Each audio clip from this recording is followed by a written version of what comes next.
A Bíblia diz no livro de Oséias, no capítulo 8, nos versículos de 1 a 14. Toque a trombeta, ele vem como a águia contra a casa do Senhor, porque transgrediram a minha aliança e se rebelaram contra a minha lei. Eles me invocam dizendo: Nosso Deus, nós Israel te conhecemos.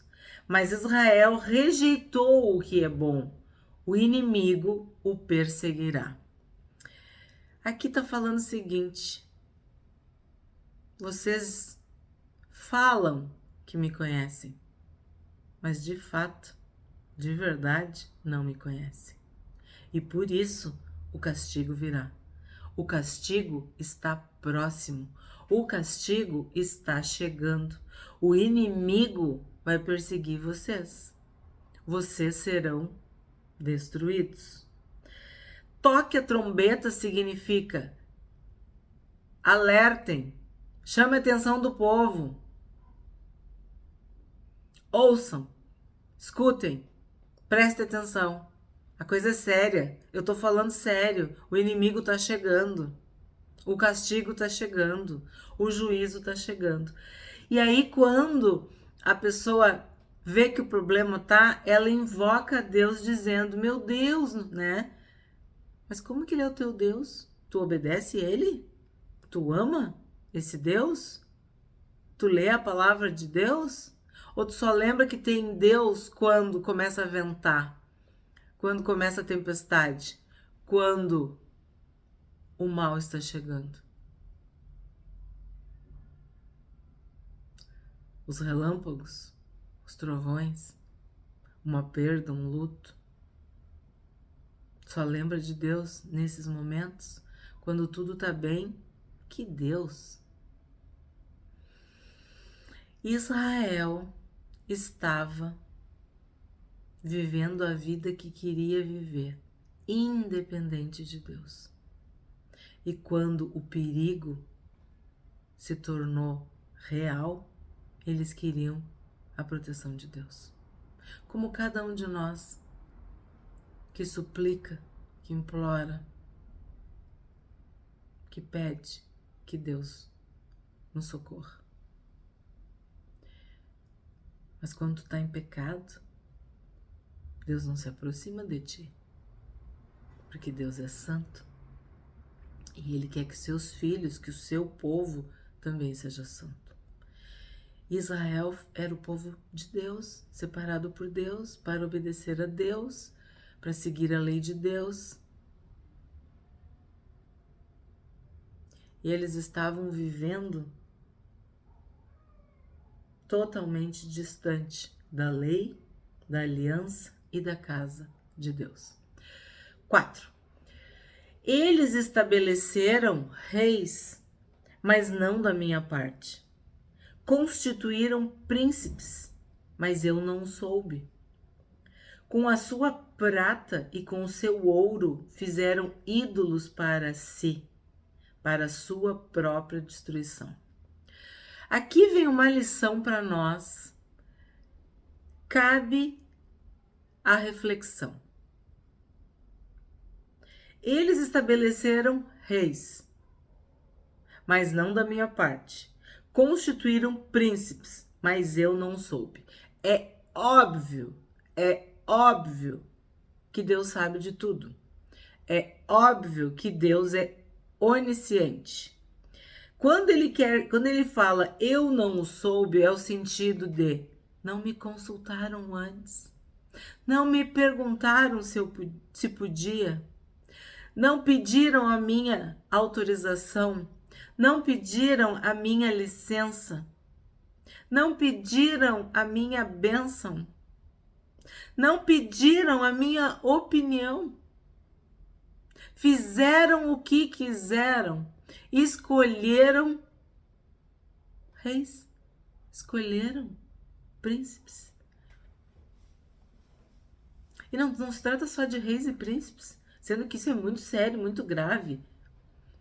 Como aquela história do espinheiro, das árvores, que vira e mexe, eu relembro vocês, o apólogo de Jotão. Quer a figueira? A figueira não quer te liderar. Quer a oliveira? A oliveira não quer liderar. A videira também não quer, mas o espinheiro quis e tu aceitou. Tu aceitou ficar debaixo dos galhos do espinheiro. Tu aceitou um rei, um príncipe, um presidente, um governador, um prefeito maligno, injusto, impiedoso, perverso. Tu estabeleceu reis. Tu constituiu príncipes. Aí tu pode pensar, tu escolheu um marido, tu escolheu uma esposa e tu não me perguntou. Tu foi fazer um curso, tu foi fazer uma faculdade, tu não me perguntou.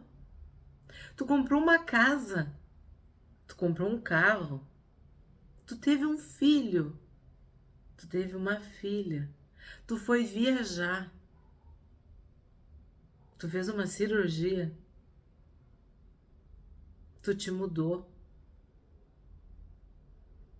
Enfim, tu tá vivendo a tua vida como se eu não existisse. Vocês não fazem a minha vontade. Vocês sequer perguntam qual é a minha vontade. Quais são meus planos? É isso que Deus está dizendo. Eles estabeleceram reis, mas não da minha parte. Constituíram príncipes, mas eu não o soube. Eu não fui consultado. Eu não fui nem convidado. Tem pessoas que vivem uma vida inteira sem perguntar nada para Deus. Eu posso ir? Eu devo ficar? O que tu queres que eu faça? Como tu queres que eu faça? Tu quer que eu fique aqui? Não, tu quer que eu saia? Seja feita a tua vontade, assim na terra como ela é feita no céu. A gente quer o pão nosso de cada dia, mas a vontade de Deus, não. Israel era igual. Israel rejeitou a Deus, rejeitou o que é bom, rejeitou o amor, rejeitou a verdade. E aí, o inimigo, os inimigos,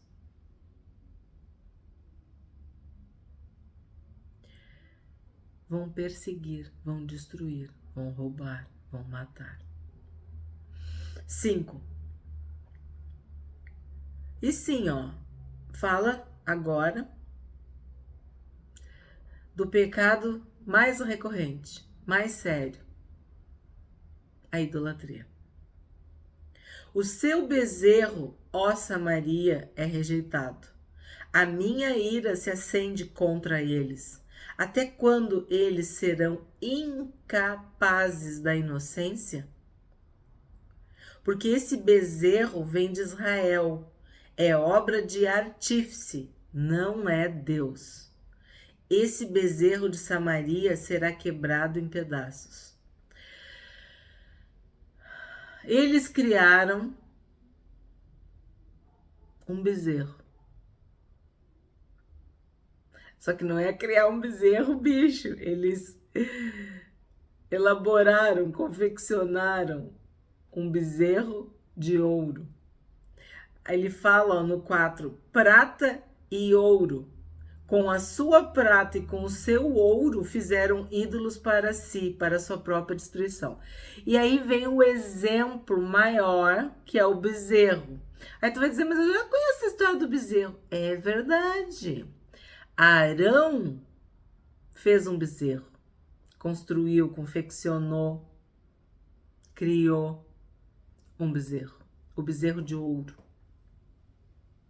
E o povo festejou, comemorou, se alegrou. Houve uma orgia, houve um culto, mas um culto pagão, na ocasião do bezerro de ouro, quando eles saíram do Egito. E foi Arão. Agora, nós estamos no Reino do Norte, Samaria.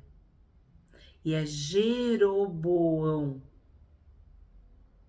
que ergue em Betel, na casa de Deus, o bezerro de ouro. Como as coisas se repetem, né? A idolatria. Jeroboão seguiu. As 10 tribos seguiram Jeroboão. Jeroboão liderou as 10 tribos. Quando houve a divisão, Roboão, que era filho de Salomão, ficou com o reino do sul, com as 2 tribos, ficou com Judá. E as 10 tribos seguiram Jeroboão, reino do norte, Israel. Como o templo, o santuário, ficava no sul, em Judá, em Jerusalém, Jeroboão, para evitar, para dificultar que o povo fosse adorar em Judá e quisesse ficar por lá, rimou, ele constrói este bezerro de ouro e coloca em Betel, na casa de Deus. Aí tu imagina a afronta, tu imagina o desrespeito, tu imagina a ofensa, a idolatria e a ira de Deus contra isso. E aí a profecia é essa. Esse bezerro, Samaria, será rejeitado e a minha ira se levantará.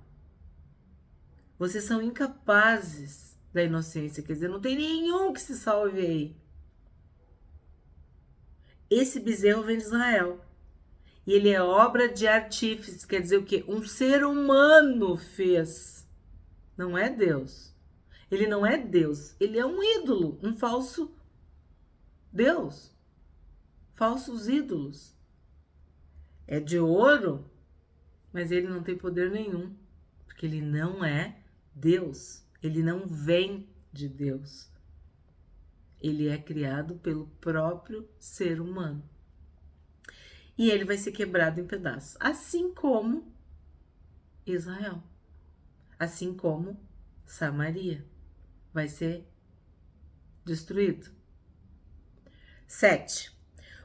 Porque semeiam ventos, colherão tempestades.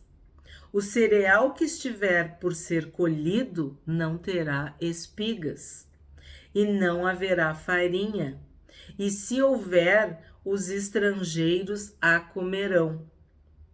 Aqui tem um ditado muito comum, muito popular, muito corriqueiro, muito conhecido, que é: quem planta vento, colhe tempestade. Aí eu vou te falar, tá na Bíblia, tá em Oséias, é sabedoria divina, é palavra de Deus. Se tu plantar vento, tu vai colher tempestade. E ainda tá no plural, tempestades. Planta vento, vai colher tempestades. Ali diz, ó, semeiam ventos e colherão tempestades. Então, foi exatamente isso que aconteceu. O povo se prostituiu, o povo pecou, os profetas pecaram, os sacerdotes pecaram, os reis pecaram, os príncipes pecaram, a terra sofreu a maldição, a terra estava de luto. A gente viu que os animais do campo, as aves do céu, os peixes, né, dos mares, dos rios, toda a natureza estava sendo esmagada, torturada, destruída por causa do pecado dos seus moradores. E agora é o vento.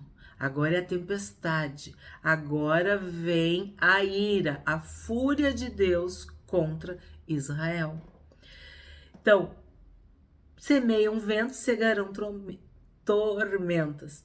E no próprio livro de Oséias, ele diz: se vocês tivessem semeado justiça, vocês colheriam misericórdia. E aí vem uma lição para nós. Aquilo que nós plantarmos é aquilo que nós colheremos. Tu tá plantando justiça? Tu vai colher misericórdia. Tu vai ter justiça na hora que tu precisa. Tu fala a verdade vai te acompanhar. Porque a verdade é uma pessoa, é Jesus.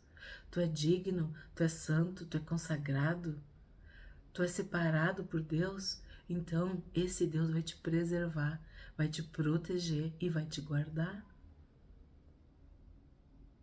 Tu é honesta? Tu é uma pessoa correta, de boa índole? É isso que tu vai receber.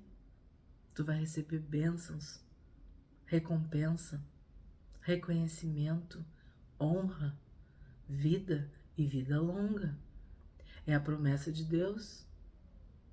Então, não pensa que se tu plantar maçã, tu vai conseguir colher laranja. Não pensa que tu age de uma forma errada, egoísta, pecaminosa, idólatra, que tu vai receber aquilo que tu não plantou, aquilo que tu não semeou. Porque a Bíblia diz: de Deus ninguém zomba, ninguém brinca, ninguém escarnece, ninguém debocha. Deus está vendo tudo e Ele sabe o que está no teu coração. Ele sabe o que está na tua mente. Ele te conhece, Ele te criou. Então, nós devemos ter muito temor. Saber que se nós plantarmos ventos, nós colheremos tempestades. Nós teremos que lidar com as consequências dos nossos erros, das nossas escolhas, das nossas decisões. 8. Israel foi devorado. Agora está entre as nações, como coisa de que ninguém se agrada. Porque foram pedir ajuda à Assíria, como um jumento selvagem que segue o seu próprio rumo. Efraim contratou amantes. Aqui, como a gente diz, é o quadro da dor, né? Fala da ruína, fala do declínio, fala da desgraça. Fala que eles serão devorados. O que é pior que isso? Ser devorado. Sabemos o que aconteceu. Israel foi espalhado por todas as nações. Foi disperso, foi misturado. E não era nada. Perdeu o valor. Estava entre as nações e não era nada. Por causa do pecado. Foi a forma que Deus escolheu para castigar, para punir. Vocês serão espalhados, dispersos, misturados. E essas 10 tribos desse povo, meu povo, se perdeu. Ninguém mais sabe. Ficou tudo diluído entre todas as nações. E isso começou com a idolatria, com a prostituição, com o casamento misto, com tudo o que Deus abomina, tudo o que Deus rejeita.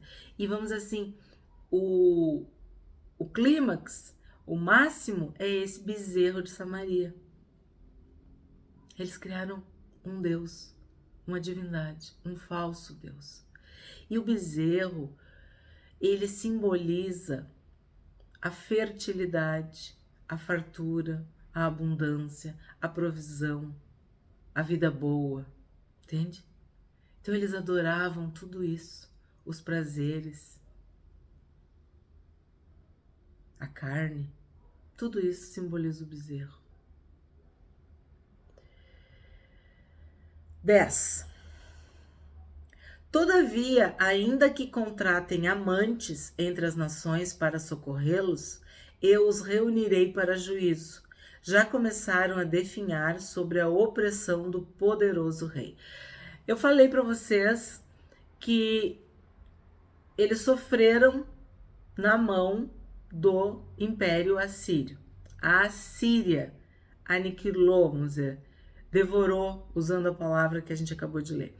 E Efraim contratou amantes. O que quer dizer isso? Pediu ajuda. Aliados. Pediu socorro. Só que Deus começou a pesar a mão também sobre os amantes, sobre os aliados, sobre os vizinhos, sobre os amigos, sobre os cúmplices. Entendeu? Mesmo que contratem amantes entre as nações para socorrê-los, eu os reunirei para juízo. Significa, tu é o executor, mas eles são o mentor, né? Tem aqueles que executam e tem os que mentoreiam, né? Que elaboram. Então, ambos são julgados, ambos são castigados. Não importa que o pecado veio de Israel, que foi Israel que começou, mas ele pediu ajuda e os outros concordaram, então são cúmplices, estão juntos no mesmo barco e receberão a punição por seus erros. É isso que Deus está dizendo. 11. Visto que Efraim multiplicou altares para pecar, estes altares lhe serviram para pecar. Aí tu fala assim, o que aconteceu aqui? É uma ênfase. Visto que Efraim multiplicou altares para pecar, estes altares lhe serviram para pecar. Então, se para o bem tu leva, para o bem vai. Se para o mal tu leva, para o mal vai. Então, eles construíram altares para pecar. E isso já desenvolveu neles o hábito ritual de pecar. Uma rotina de pecar. E isso é muito perigoso, porque eu tenho falado muito, pecar, todos nós pecamos, somos pecadores. Lutamos e lutaremos diariamente contra o pecado. Mas se tu peca hoje e tu demora para pecar de novo, ou tu te arrepende e abandona, é totalmente diferente de alguém que peca todos os dias, de manhã, de tarde, de noite, que vive uma vida de pecado, que o estilo de vida da pessoa é pecar. Aquilo faz parte de quem ela é. É mentir? Ela mente todo dia. É adulterar? Ela adultera. É beber, se embriagar? É se drogar? É ser uma pessoa maligna que planeja o mal contra o próximo? Tá sempre querendo ver o mal na vida dos outros? É invejosa? Entende? Se torna um estilo de vida, se torna uma rotina, se torna algo diário, faz parte de quem aquela pessoa é.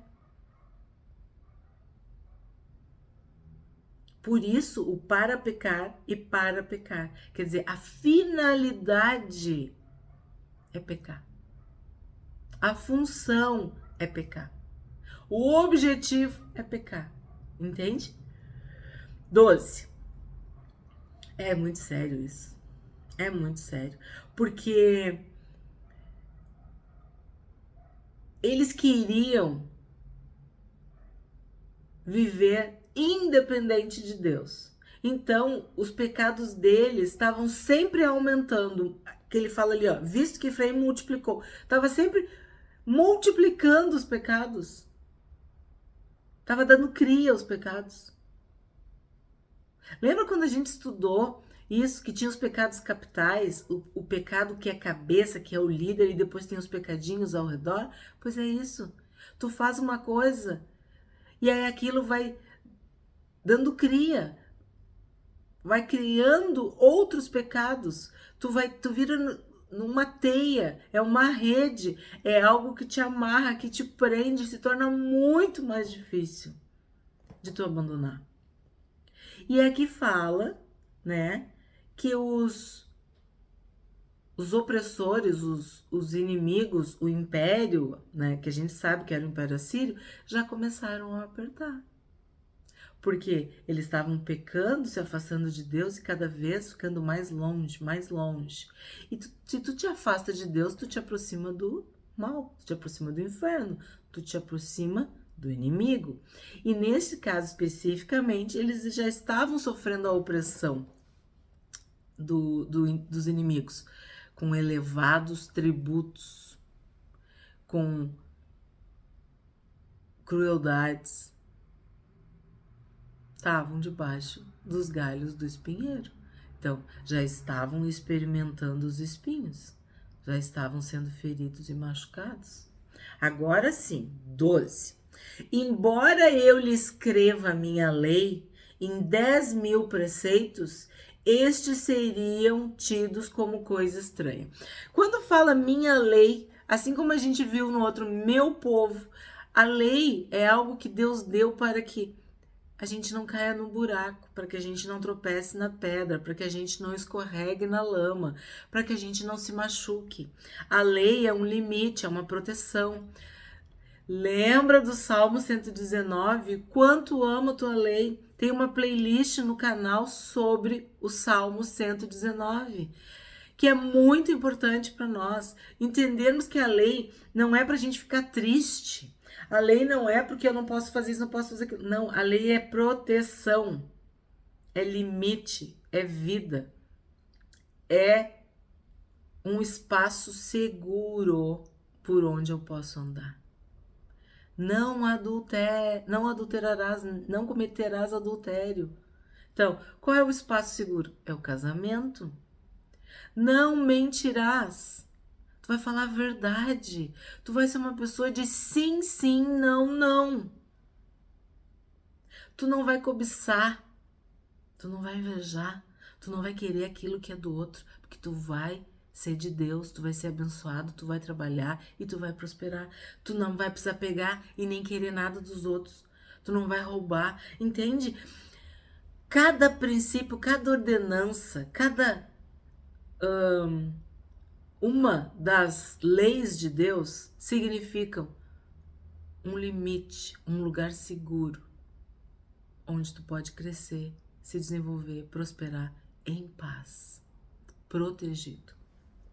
E aí Deus diz, ó, a minha lei, quer dizer, a minha orientação, o meu ensino, aquilo que eu mostrei para vocês não querem saber. Para vocês é estranho, é algo que vocês ignoram, é algo que vocês não aceitam, é algo que vocês não querem ouvir, é algo que vocês não querem praticar. Então, o que vai adiantar? Nada. Eu dou a lei para vocês, mas vocês não obedecem, mas vocês não cumprem. Para que serve? Para nada. 13. Amam o sacrifício, por isso sacrificam, pois gostam de carne e a comem, mas o Senhor não os aceita. Agora ele se lembrará da iniquidade deles e castigará os pecados que cometeram. Vou mandá-los de volta para o Egito. Aqui é muito sério, porque nós vemos isso. As pessoas amam o sacrifício, amam o ritual, amam a religião, amam estar envolvido com tudo aquilo, mas não amam a Deus. Se esqueceram do seu Criador, se rebelaram contra o Senhor, contra a lei de Deus. Viraram as costas, estão indo em outra direção. Por que a gente fala que a gente tem que se converter? É fazer uma conversão, é mudar a direção. Então, Deus vai castigar por causa dos pecados que eles cometeram. E vai mandá-los de volta para o Egito. O que quer dizer isso? Primeiro, literalmente eles foram espalhados por todas as nações, tá? Mas Egito simboliza pecado, lugar de escravidão, lugar em que os opressores fazem o que querem contigo e tu tá longe de Deus. Tu tá sofrendo nas mãos do inimigo. Isso é o Egito. É um lugar de dor, de lágrimas, de pecado, de escravidão, de trabalhos forçados, de ausência da presença de Deus. É isso que vai acontecer. E tu vê, né? Quantas pessoas têm religião, mas não tem Deus? Quantas pessoas cumprem rituais, oferendas, pactos, mas não tem Deus, não tem Jesus, não leem a Bíblia. Às vezes não tem Bíblia, outras vezes tem, mas nunca abrem. Nunca tiram da estante, nunca tiram da gaveta. Mas eu amo a Deus, eu sou de Deus, eu sou cristão, eu sou cristã. E tu já leu a Bíblia? Nunca leu a Bíblia. Deus te mandou uma carta, Deus te deixou um testamento, Deus te deixou o livro sagrado, as escrituras, as regras, sabe o manual? Eu nunca li. Eu acredito em tudo, mas não na Bíblia. Porque a Bíblia é um livro muito antigo. O que tá ali eu não entendo. Foi escrito por homens. Papel aceita tudo, não é? É isso que eu escuto. Bíblia? Ah, não, tu tá de brincadeira comigo, querida. Bíblia? As pessoas não leem a Bíblia. Mas são cristãs. Se dizem cristãs. É a mesma coisa que ele tá falando aqui. Elas amam o sacrifício. Elas amam sacrificar. Só que Deus não aceita. Porque tu não conhece o Pai. Tu não vive na casa do Pai. Tu não tá com o Pai. Tu nem sabe quem é o Pai. Tu nem conhece o Pai. Então tu não é filho. Esqueceram do seu Criador. 14. Porque Israel se esqueceu do seu Criador e edificou palácios, e Judá multiplicou cidades fortificadas. Mas eu enviarei fogo contra as suas cidades, fogo que consumirá os seus palácios. Eu interpreto o seguinte, que Israel se esqueceu do seu Criador e edificou palácios. Edificou palácios. Tu pode pensar assim, ó, é o poder, é a autoridade, é a riqueza, é a fartura, é a independência, é algo que o ser humano fez. Então, Deus está de fora disso. Tu não entra no meu palácio, tu não entra na minha casa, tu não entra na minha vida, tu não entra nas minhas escolhas, nos meus planos, nada, tá? Tu não tá aqui. E aí Deus diz o quê? Eu vou destruir, eu vou enviar fogo. E nós sabemos que Deus é fogo consumidor. Ele vai consumir esses palácios. Ele vai contra essas cidades. Tudo que tu edificou sem a presença de Deus, sem a permissão de Deus,